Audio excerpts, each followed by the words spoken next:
ጤና ይስጥልን አድማጭ ተመልካቾቻችን ነሐሴ 2 2018 ዓ.ም ዕለታዊ መረጃዎችና ዘገባዎችን ይዤ መጥቻለሁ። መረጃና ዘገባዎችን እየተከታተላችሁ አብራችሁ እንድትቆዩ ነው በአክብሮት የምጋብዛችሁ። በዚህ ሰዓት የተለያዩ መረጃዎችን ወደ እናንተ አደርሳለሁ። በሰሜን ምስራቅ ኢትዮጵያ በአፋር ግንባር ትላንትና መሻሹን በከባድ መሳሪያ የታገዘ ውጊያ ነበረ። ዛሬም እንደዚሁ ማለዳ አካባቢ እንደዚሁ በነፍስ ወከፍ መሳሪያዎች ታገዘ የፊት ለፊት ተኩስ ነበር። ይህንን በተመለከተና በሰሜን ኢትዮጵያ በተለይ በሰሜን ምስራቅ ኢትዮጵያ በዋግ ኽምራ በራያ ቀጠናዎች በአፋር ግንባር በሰሜን ወሎ የተለያዩ አካባቢዎች ያለውን አሁን ሁኔታ በተመለከተ የ24 ሰዓት ዝርዝር መረጃ በዚህ ሰዓት ወደ እናንተ አደርሳለሁ። አብራችሁ እንድትቆዩ ነው በአክብሮት የምጋብዛችሁ። መሬት ላይ ያለው ወታደራዊ ውጥረት እንዲሁም ደግሞ የከባድ መሳሪያ እንቅስቃሴ፣ ወታደራዊ ስምሪት እንዲሁም ደግሞ በተጠንቀቅ ጦር መቆሙን ተከትሎ በአምባሳደሮች በኩልም የተለያዩ አስተያየቶች እየወጡ ነው የሚገኙት።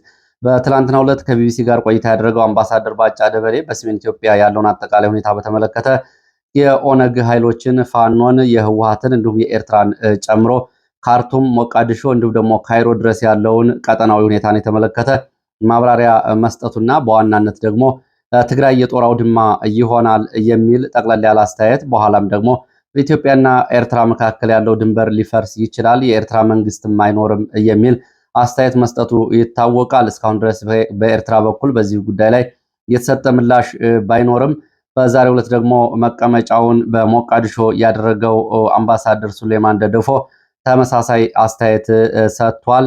ኤርትራ በግልጽ ጦሯን አስገብታለች የሚል አስተያየት እንግዲህ በዲፕሎማቶቹ በኩል እንዲነገር እየተደረገ ያለው ከሰሜን ኢትዮጵያ እንግዲህ ከባድ ጦርነት እየመጣ ነው። ከዛ በፊት ቅድመ የዲፕሎማሲ መግለጫዎች ይመስላሉ።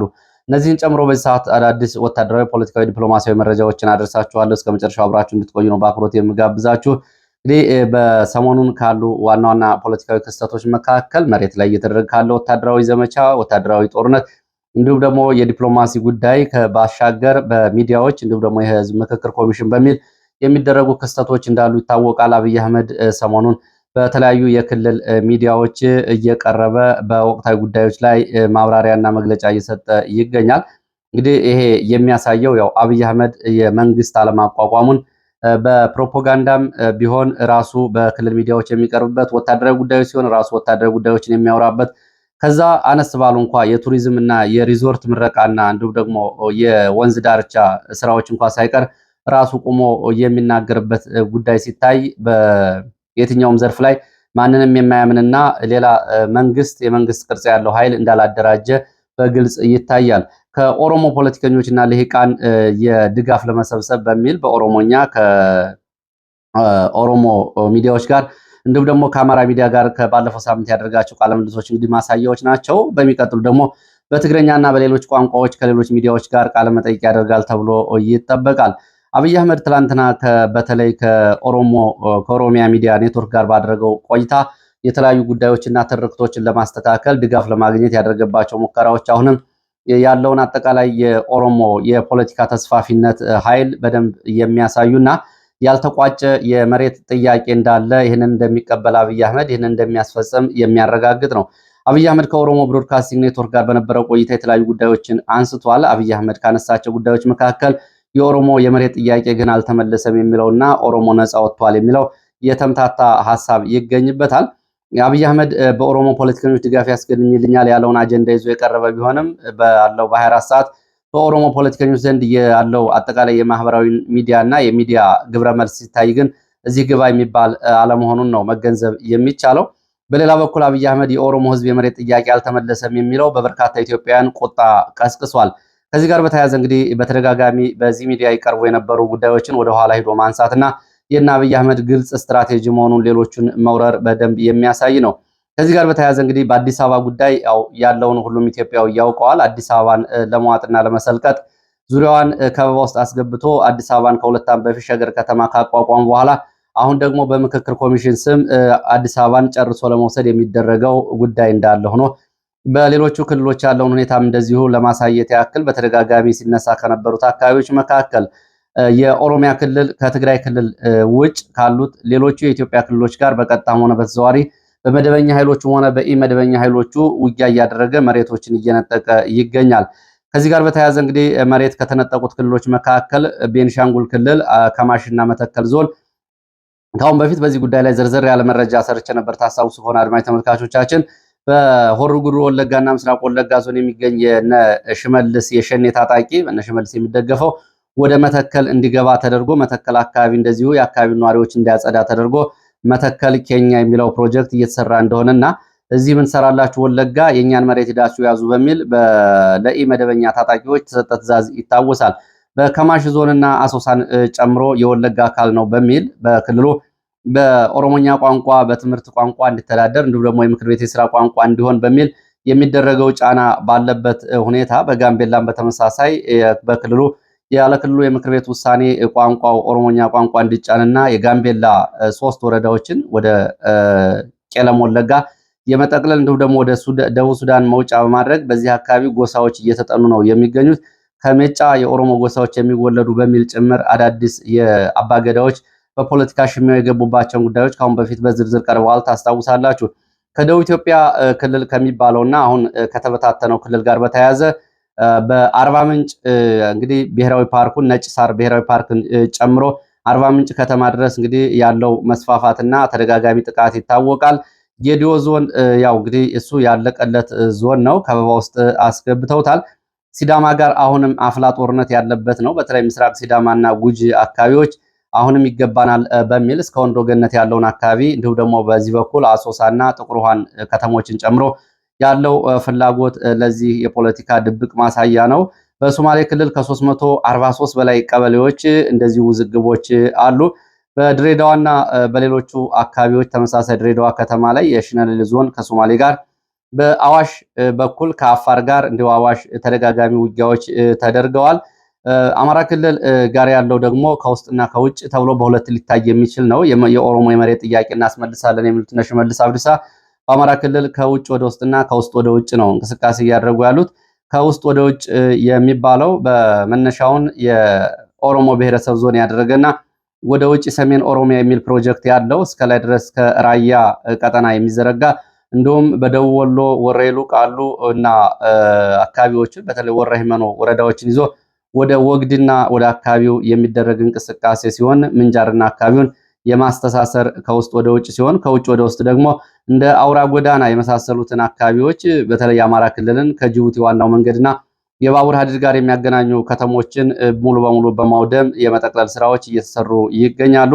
ይሄ እየተሰራ ባለበት ሰዓት አሁንም የኦሮሞ የመሬት ጥያቄ አልተመለሰም የሚለው ከዚህ ከፍ ሲልም እንግዲህ ሰሞኑን አንዳንድ ትርክቶችም እየወጡ ነው። እንግዲህ ኤርትራ ድረስ ባሬንቱ የሚለው የኦሮሞ የጎሳዎች ስም ነው በሚሉ ጉዳዮች ላይ እንደዚሁ እየተነሳ ነው።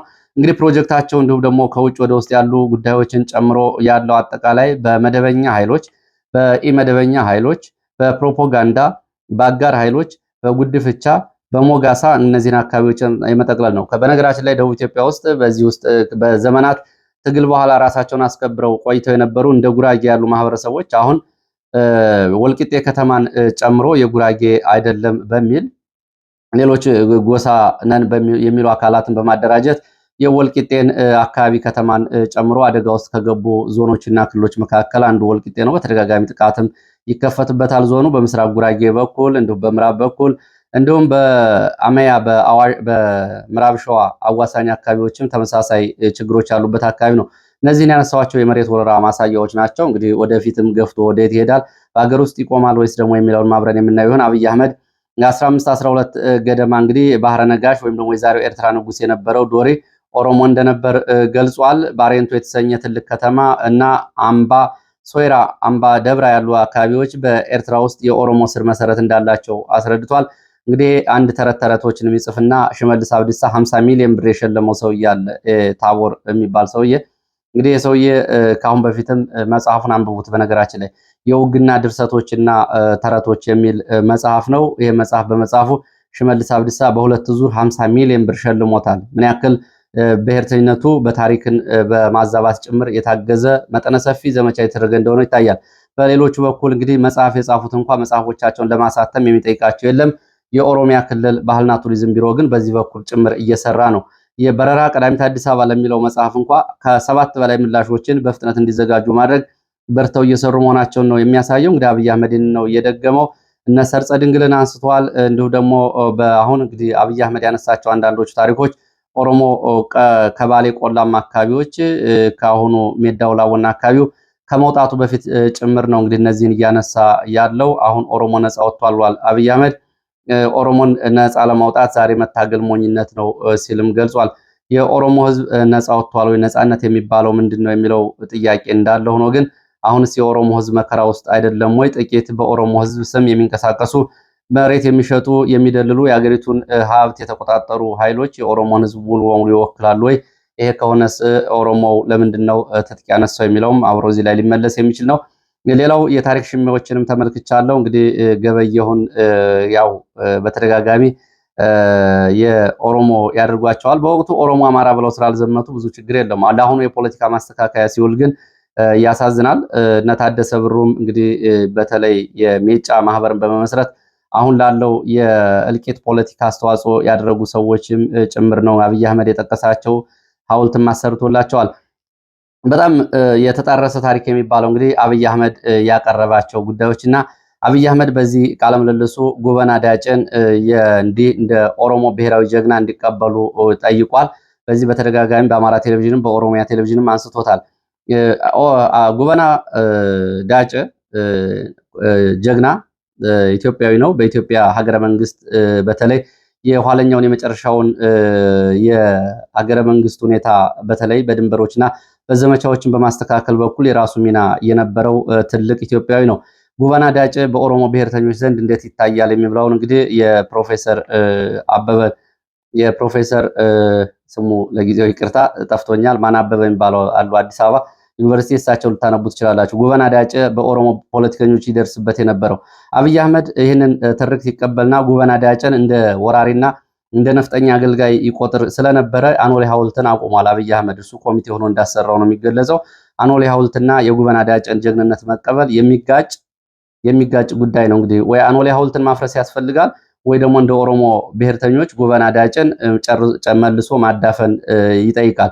ስለዚህ ጎበና ዳጨንም መቀበል አይቻልም አንዴ፣ እንዲሁ ደግሞ አኖሌ ሐውልትንም በሌላ በኩል ሁለቱም አብረው የሚሄዱ ስላልሆኑ ጎበና ዳጨ ለሀገረ መንግስት ግንባታው እንዲሁ ደግሞ በተለይ ከሸዋ መካከለኛው አካባቢ ወደ ደቡብ፣ ወደ ምዕራብ፣ ወደ ምስራቅ እንዲሁም ደግሞ ሸዋ ደጋማ አካባቢዎች በነበሩት የሀገርን የማዋሃድ ጉዳዮች ላይ የነበረው ሚና በደንብ ይታወቃል። ስለዚህ ለይሄ ሰውዬ ይህንን ከተቀበልክ ጀግንነቱን አኖሌን ማፍረስ አለብህ የሚለው ነው። ወደ መረጃዎቹ ሄዳለሁ። እንግዲህ ወደ መረጃዎቹ ሲሄድ አምባሳደር ሱሌማን ደደፎ እንግዲህ ትላንትና ባጫ ደበሌ ቃለመጠይቅ አድርጓል ቢቢሲ። ዛሬ ደግሞ አምባሳደር ሱሌማን ደደፎ በትዊተር ገጻቸው የሚከተለውን አውጥተዋል። ህወሓት መንግስት ለውጥ የማምጣት ፍላጎቱ በግልጽ የሚያንጸባርቅ ንግግሮችን እያበረታታ ይገኛል፣ እንዲሁም ደግሞ ወታደራዊ ዘመቻና እንቅስቃሴ እያደረገ ይገኛል ባሉበት ጽሁፋቸው ህወሓት ዓላማውን ለማስፈጸም ከኤርትራ መንግስት ጋር ይፋዊ ህብረት ፈጥሯል። የኤርትራ ወታደራዊ አዛዦች፣ የደህንነት አባላት እና እንደ ታንክ ያሉ ከባድ የጦር መሳሪያዎች ትግራይ ክልል ውስጥ በግልጽ ገብተው እየተንቀሳቀሱ ነው ብለዋል። በሁለት አካላት ስምምነት ምክንያት የኢትዮጵያና የኤርትራ ድንበር በተግባር የመጠበቅ ሚናውን አጥቷል ብለዋል።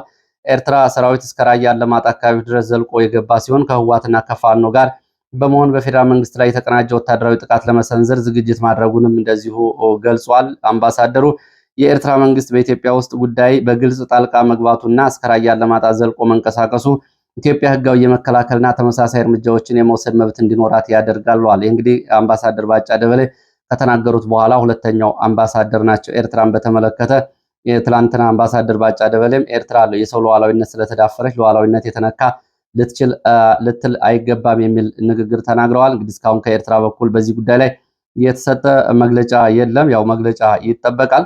ኤርትራ ላለፉት 25 ዓመታት ስትከተለው የነበረው የማረጋጋትና የውክልና ጦርነት ወይም ደግሞ ፕሮክሲ ታክቲክስ የኢትዮጵያ ብሔራዊ ደህንነት አደጋ ጥሎ ቆይቷል ያሉት ደደፎ ይህንን የደህንነት ስጋት ዘላቂ በሆነ መንገድ ለማስወገድ የፌዴራል መንግስቱ በጽምዶ ላይ ጠንካራ ወታደራዊ ምላሽ እንዲሰጥ ጥሪ አቅርበዋል። እንግዲህ ይህንንም ለዓለም አቀፍ ማህበረሰቡ ለማሳየት ነው በአምባሳደሮቹ በኩል ይሄ እንዲጻፍ እየተደረገው። ግጭቱ ወደ ከፍተኛ ወታደራዊ ጉዳይ ከተሸጋገረ የአስመራ አገዛዝ ሙሉ በሙሉ ሊፈርስ ይችላል። ይህም እንግዲህ ከአምባሳደር ባጫ ደበሌ ጋር ተመሳሳይ ንግግር ነው። በየመን የሱዳን የታየው አይነት የፖለቲካ የደህንነት ባዶነት ሊፈጠር ይችላል። የጦር መሳሪያ ያዙና የሰለጠኑ በመቶ ሺህ የሚቆጠሩ የኤርትራ ሰራዊት አባላት ወደ ነፍሰ ገዳይነት ሊቀየሩ ይችላሉ በሚል የደህንነት ስጋት ዓለም አቀፍ ሀገራት ጣልቃ እንዲገቡም ጥሪ ይመስላል። ስደተኞችንም በተመለከተ ሌሎች ጉዳዮችንም አንስተዋል። እንግዲህ የኤርትራው ፕሬዝዳንት ኢሳያስ አፈወርቂ ሰራዊታቸውን ከኢትዮጵያ ግዛት እንዲያስወጡ በኢትዮጵያ ውስጥ ተደጋጋሚ ተጠይቀው ነበር የሚለው ትናንቱ አልጀዚራ ዘገባም ያው እንግዲህ ከቢቢሲ ቀጥሎ ትኩረት ሰጠው ነው። ይህንን በተመለከተ እንግዲህ አምባሳደር ሱሌማን ደደፎ ዛሬ ወደ ራያ ቀጠና ያለውን ሁኔታ በተመለከተ የሚሰጥ አጸፋ ምላሽና በአስመራ ሊከሰት የሚችል የመንግስት መፍረስ አለመረጋጋቶች ለመቋቋም የሚያስችል በቂ ዝግጅትና እቅድ ከወዲሁ መደረግ አለበት በማለት ዛቻ አሰምተዋል። እንግዲህ ቀድሞ ማን ሊወድቅ ይችላል የሚለውን ያው አብረን እናየዋለን። ይህንን ሲባል እንግዲህ በአዲስ አበባ በኩል አብይ አህመድ ሊወድቅ አይችልም ወይ የሚለው አብሮ የሚነሳ ጉዳይ ነው። ባለፈው እንግዲህ በዚህ ጉዳይ ላይ ሰፋ ያለ የዜና ግብረ መልስ ሰርቻለሁ፣ ትመለከቱ ትችላላችሁ። ወደ ሌሎች መረጃዎች ስንሄድ በከተማው በአንገርጉትን ምስራቅ ወለጋ አካባቢ እንደዚሁ ከባድ ውጊያ እየተደረገ መሆኑ ተሰምቷል። ውጊያው የፋኖ ኃይሎችን ከበባ ውስጥ ለማስገባት ከተንቀሳቀሰ ገዳ ኮማንዶ መከላከያ የአካባቢ ጸጥታ ኃይል ጋር እየተደረገ ያለው ውጊያ ነው። በዚህ በአንገርጉትን እና አካባቢው በተለይ መንደር 3 ለሚ ተክለ ሃይማኖት ባሉ አካባቢዎች በፋኖ ያጸፋ ምላሽ የሰጠ ሲሆን ለገዳ ኮማንዶ ድጋፍ ለማድረግ መከላከያ ተንቀሳቅሷል። በዚህ አካባቢ ያለው ሁኔታ ተባብሶ ቀጥሏል ያሉት የመረጃ ምንጮች በቦታ ላይ ያለው አጠቃላይ ፖለቲካዊ፣ ወታደራዊ፣ የሰብአዊ ሁኔታም እንደዚሁ ትኩረት ያልተሰጠው መሆኑን ገልጸዋል። በጉትን ከተማ የገባው የጦር ኃይል ለመቀበል በሚል ጎን ለጎን ህዝብን ከህዝብ የሚያጋጩ የኦህደድ ባለስልጣናት በአካባቢው ጸረ አማራ ቅስቀሳዎችንና ጥላቻ ንግግሮችን እያደረጉ ነው። እንደ መረጃው ከሆነ እነዚህ ንግግሮችን በማስተጋባት ረገድ የዞኑ የጸጥታ ቢሮ ኃላፊ በስም የተጠቀሰ የገዳ ኮማንዶ አዛዥ፣ የጉትን ከተማ ከንቲባ በአማራ የሚባል የለም የሚሉ ንግግሮችን እያደረጉ ዘመቻ እያስተባበሩ ይገኛሉ። ለዘመቻ ማስኬጃ ሎጂስቲክ ድጋፍ በሚልም እንደዚሁ የንብረት ዘረፋና እንዲሁም ደግሞ አካባቢ ያለውን የአማራ መሬት እየነጠቁ ለወታደሮችና ለሚሊሻዎች ለመስጠት ቃል ተገብቷል። በዚህ እንግዲህ ጉትንና አካባቢው ለመካናይዝድ ጦር ምቹ የሆነ ሜዳማ መሬት አቀማመጥ ያላቸው ሆኖ የሚካሄደው የከባድ መሳሪያ ውጊያ በንጹሃን ዜጎች ህይወት ላይ ከባድ አደጋ ደቅኗል ተብሏል። እንግዲህ መሬት ጉዳይ በተመለከተ እንግዲህ ከላይ ከአብይ አህመድ ጋር ከተያዘው ጋር በወለጋ ያለው ጦርነትም ስር መሰረቱ የመሬት ስሪት ጋር እየተያዘ ነው። አማራውን ከመሬት የመንቀል ፕሮጀክት ነው። ሌላ የተለየ ነገር የለውም። ዛሬም በአካባቢ የቀጠለው ይሄ ነው። እንግዲህ የጅምላ ጥቃቶች እንዳይደርሱ፣ ዜጎች እንዳይፈናቀሉ አስፈላጊው ትኩረት ሊሰጥ ይገባል ብለዋል የመረጃ ምንጮቹ። ከዚህ ጋር በተያያዘ እንግዲህ የጥላቻ ንግግሮችን የሚያደርጉ የኦህዴድ ባለስልጣናት ንግግሮቻቸውን ካላቆሙ በስተቀር በአካባቢው ሊደርስ የሚችለው ጥፋት ሊገመት አይችልም። ህዝብን ከህዝብ የሚያጋጭ የህዝብን ደህንነት አደጋ ላይ የሚጥል እንደሆነ እንግዲህ በተለይ የኦሮሞኛ ንግግሮችን የሰሙ የመረጃ ምንጮች በጉዳዩ ላይ አስተያየታቸውን ጨምረዋል። ወደ ጎንደር የሚወስደን መረጃ አስከትላለሁ።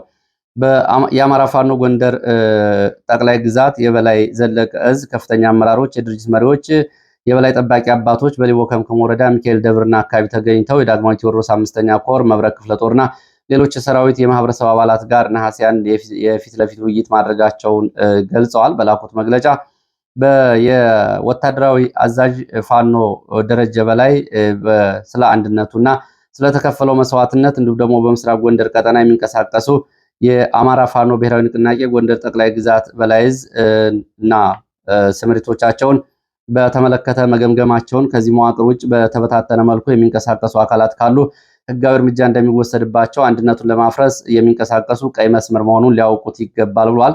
የዙ ምክትል ሰብሳቢና የፖለቲካ ጉዳዮች ኃላፊ አርበኛ ኪሩቤል ጎቤ፣ የፖለቲካ ዘርፍ ኃላፊ አርበኛ አንተነህ ድረስ ከዚህ ቀደም የነበሩ መጠራጠሮችና ቂሞችን በይቅርታ በመዝጋት የተራራቁ ወገኖችን ማቀራረብ እንደሚያስፈልግና ለሌሎችም ጥሪ አቅርበዋል። ያለአግባብ የተወሰዱ ንብረቶችን ወደ ባለቤቶቻቸው መመለስ፣ የተበታተኑ አደረጃጀቶች በአንድ ጥላ ስር ማሰባሰብና በሰራዊቱ በመርህና በመመሪያ በማደራጀት የጋራ ትግል ማጠናከር ያስፈልጋል ብለዋል። ወደ ሰሜን ምስራቅ ኢትዮጵያ ቀጠና ነው የሚሄደው።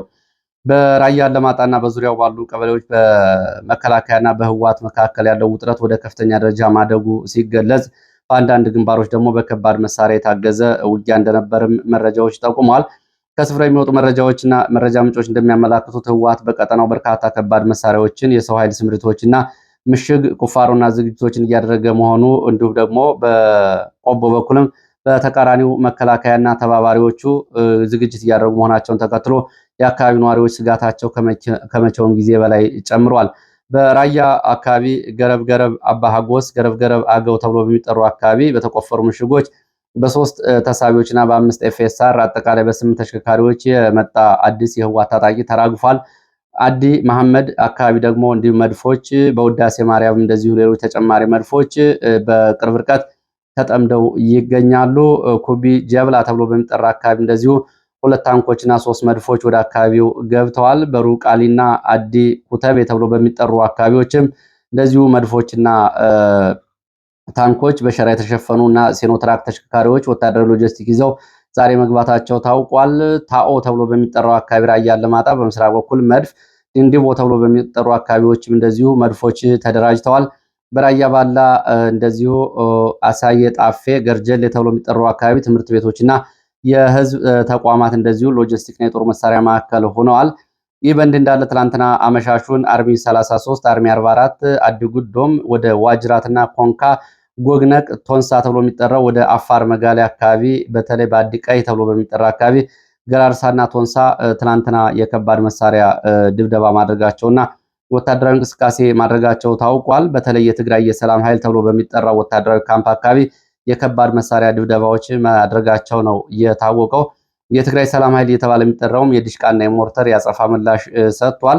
ህወሓት በራያና በአፋር አዋሳኝ በሚገኙ 2 ኃይሎች በቅድሚያ ኢላማ መደረግ አለባቸው የሚል ወታደራዊ ትዕዛዝ መስጠቱንም የወጡ መረጃዎች ገልጸዋል። ከህወሓት ወታደራዊ አዛዦች የተገኙ መረጃዎችን ጠቅሰው የወጡ ዘገባዎች እንደሚያሳዩት ሊቀሰቀስ ይችላል በተባለው አዲስ ጦርነት ህወሓት 2 ካምፖች ስልታዊ ቦታዎችን በቅድሚያ ደምስሶ መምታትና እነዚህን ማውደም ያስፈልጋል በሚል ወታደራዊ ስምሪት መስጠቱ ታውቋል።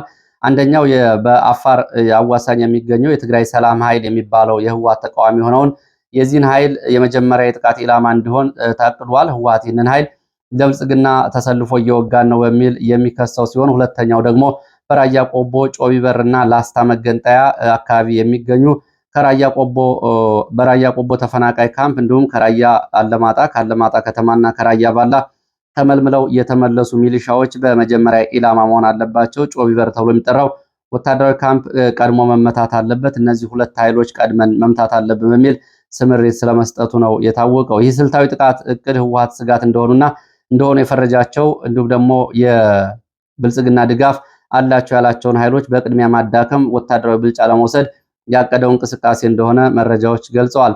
በሌላ መረጃ በዚሁ በራያ ግንባር በተለይ ሸቃይ ከተማ ተብሎ የሚጠራው ቢሶበር አካባቢ ከፍተኛ ውጥረት መኖሩን መረጃዎች ገልጸዋል። እንደ መረጃ ምንጮቹ ከሆነ ቢሶበር ሸቃይ ከተማ የህወሓት ታጣቂዎችና መከላከያ ከባድ መሳሪያዎቻቸው እንዲሁም ደግሞ ወታደራዊ ምሽጎቻቸው በቅርብ ርቀት ይገኛሉ። ፍጥጫው ፊት ለፊት ነው ያሉት የመረጃ ምንጮች በመቶ ሜትሮች የሚቆጠር ርቀት ውስጥ የሚገኝ ርቀት ነው ያላቸው።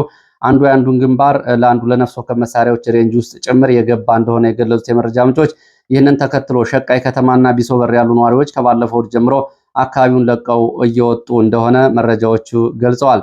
ይህንን ተከትሎ በህወሓት በኩል ባለማጣ በቆቦ በሚወስዱ ዋና መስመር ወደ ደጋማውና ወደ ራያ ዘቦ ወደ ምስራቅ አቅጣጫ እስከ ራያ ዘቡና አሁን የሴፍ ተራሮች ድረስ የሚያስወጡ ደጋማና ቆላማ አካባቢዎች ስምሪት ተሰጥቶባቸዋል። በራያ ቆቦ የራያ አላማጣ የሚወስደውን ዋና መንገድ ተከትሎ ግራና ቀኝ ያሉ አካባቢዎች ከፍተኛ የጦር መሳሪያ እንዲሁም ደግሞ የሰራዊት ስምሪት እየተደረገባቸው ነው። አዲስ ቀኝ ድንጋይ ቀበሌ ኩቢ ድርባ ባሉ አካባቢዎች ዛሬም ተጨማሪ ኃይል ሲገባ ወደ ራያ ዞብል ተራሮችም እንደዚሁ ስምሪቶች እንዳሉ ታውቋል። በራያ ቆቦና ባለማጣ ባለው ትስስር ትይዩ ባለው ደግሞ የራያ ቆቦ አካባቢዎች እንደዚሁ መጠነ ሰፊ ሰራዊት ዝግጅት እየተደረገ ሲሆን በራያ ቆቦ በኩል ደግሞ ከፍተኛ ቁጥር ያለው መከላከያ እየተከማቸ መሆኑን ዛሬም የመረጃ ምንጮች ገልጸዋል። ከባድ መሳሪያዎች ቀደም ሲል በራያ ቆቦ ስር ከሚገኙ ተኩለሽ እስከ ራያ ዞብል ባሉ ተራሮች ስልታዊ ቦታዎች ላይ በርካታ ከባድ መሳሪያዎች ተጠምደው ይገኛሉ። ከወልዲያ እስከ ቆቦ ባለው አካባቢም እንደዚሁ ተጨማሪ ኃይል ስለመንቀሳቀሱ መረጃዎች ገልጸው በቀጠናው በሁሉም አቅጣጫዎች እየተካሄደ ያለው የኃይል ክምችት፣ የመሳሪያ ስምሪትና የሰራዊት እንቅስቃሴ በአካባቢው ያለውን የጦርነት ውጥረት በእጅጉ ስላባባሰው አለማጣ አካባቢ ያሉ እንቅስቃሴዎች መገደባቸውን እንዲሁም ደግሞ በሌሎቹ አካባቢዎች ዋጃ፣ ጥሙጋ አካባቢም እንደዚሁ የሲቪል እንቅስቃሴ ስለመገደቡ የሚገልጹ መረጃዎች ናቸው እየወጡት።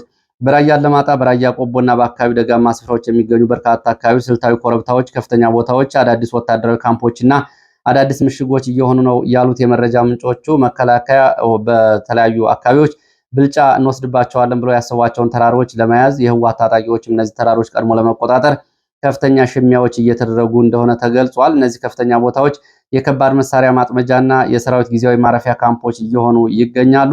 እንግዲህ በአጠቃላይ በራያ ቆቦ አካባቢ ያለው የካምፕ መስፋፋት በቀጠናው ያለውን አጠቃላይ ወታደራዊ ዝግጅት ምን ያክል ጥልቀትና ከፍተኛ የሆነ የኃይል ክምችትና የግጭቱን መጠን ወይም ደግሞ የጦርነቱን ሁኔታ የሚያሳይ እንደሆነ ነው መረጃዎቹ የሚገልጹት።